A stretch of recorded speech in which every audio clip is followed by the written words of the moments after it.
Challanger 1, and basically the same characteristics as the T64 in terms of being really strong in the front. To give you a little bit better perspective of what you can expect in terms of higher tier main battle tanks.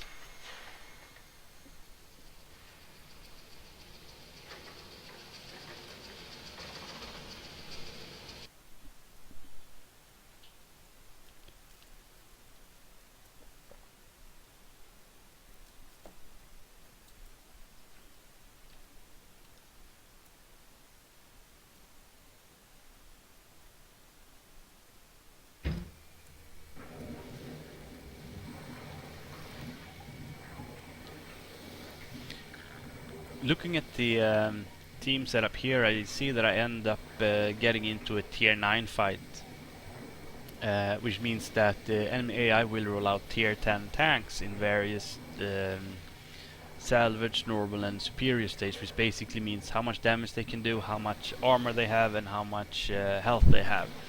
So it's a really good good match to show you just how strong this frontal armor can be of the Challanger 1. As you can see just below the gun here, you have this blank window area, which is the driver viewport. That is the weak spot in the front for the Challanger 1 tank and the Challanger 2 tank. And later on tier 10, the Challanger 2 ATDU tank. This can be solved simply by rotating the frontal armor about 10 degrees from whatever is shooting at you.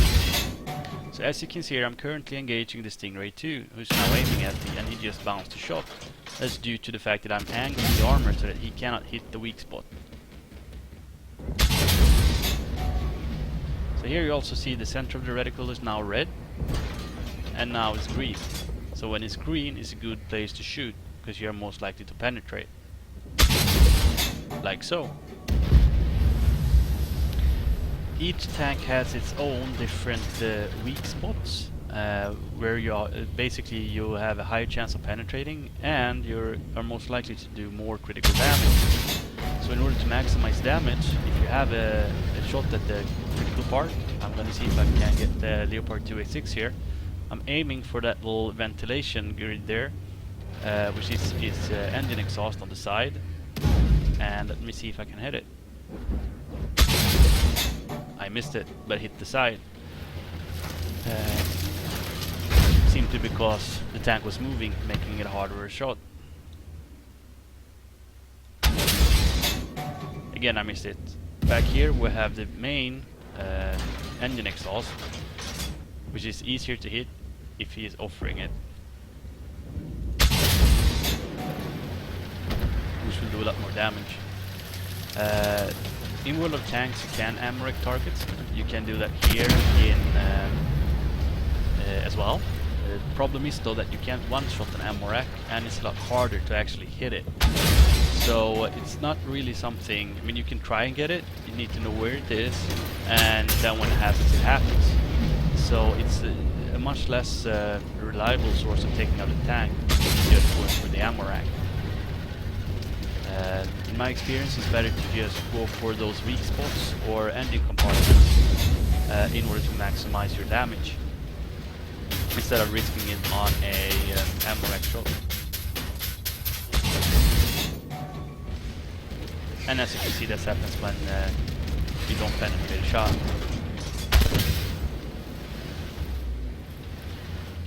The beam up Ramkas, AI-wise, they never fire missiles, and you really shoot either up here or to the right cannon. If you shoot in between, you won't do any damage. It's really strong in the front. It has a weak spot. Fortunately, we couldn't see it now. I'm guessing we're gonna have a few more chances this map to show that weak spot as well. Now I have a jibbering around here, covering things, showing you things. Haven't really paid attention to what the enemy is doing around me, and as you can see down here, I haven't really taken a lot of damage. I'm very well much in the fight.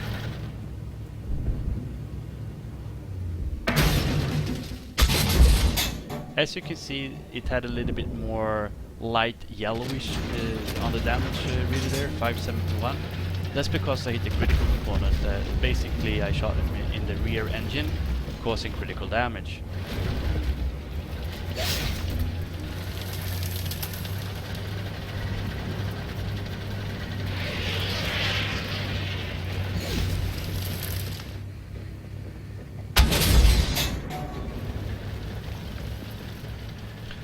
You can also shoot through various buildings and types, and you see the outline. The arrow turns green. Just pull the trigger and shoot. Let him have it.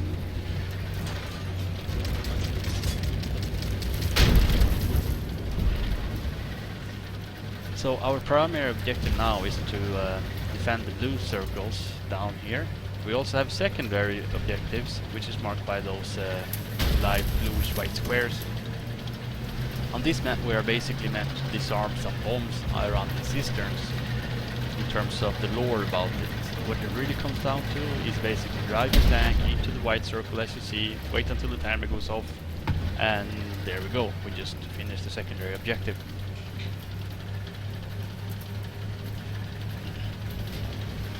The practical implication of it is that completing secondary objectives helps you because you get a boost to the credit earnings you make, the base, which is then multiplied. So doing them is definitely worthwhile on most maps. There's 1 or 2 maps where the secondaries is actually really hard, and unless you have a really strong team with a really strong tanks, it's not worth pursuing.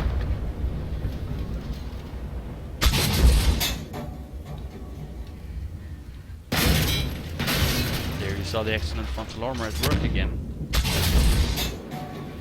And I just snapshot that M182 tank, the Abrams. In its, as you can see, there is the rear left side, upper part, which is basically where it houses its engines.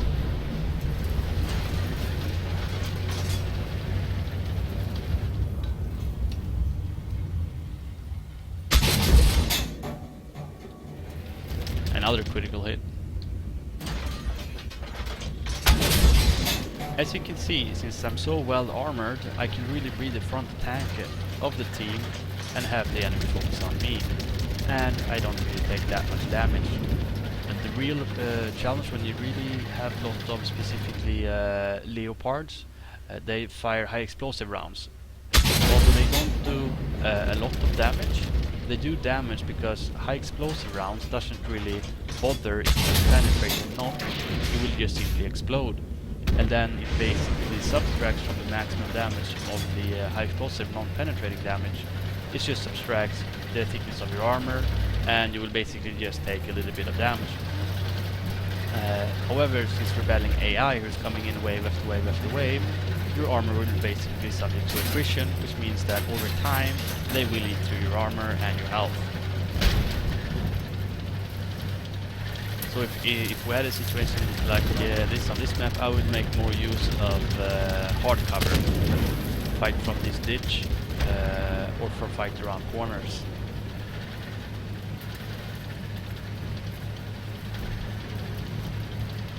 You will see me do that a lot more here in a short while.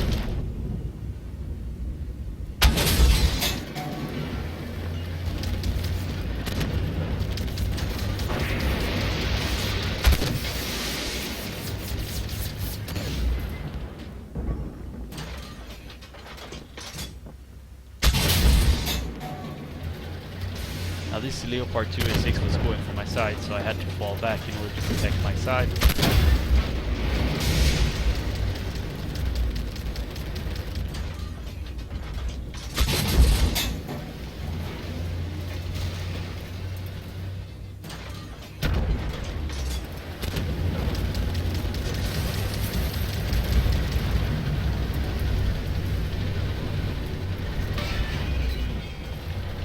Another trick to faster turn around is whether they now stop, back up, and then back in and then turn around, versus just driving forward or not moving at all and turning the chassis around.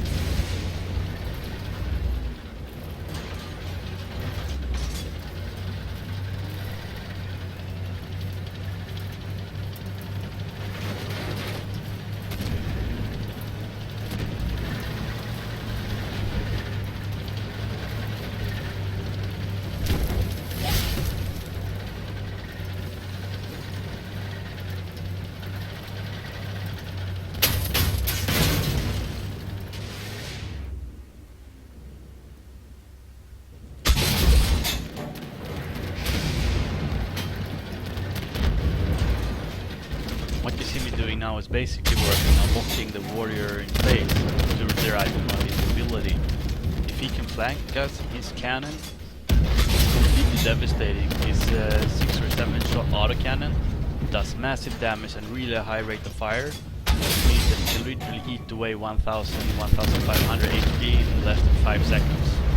He simply needed to die and not be given the opportunity to flank us.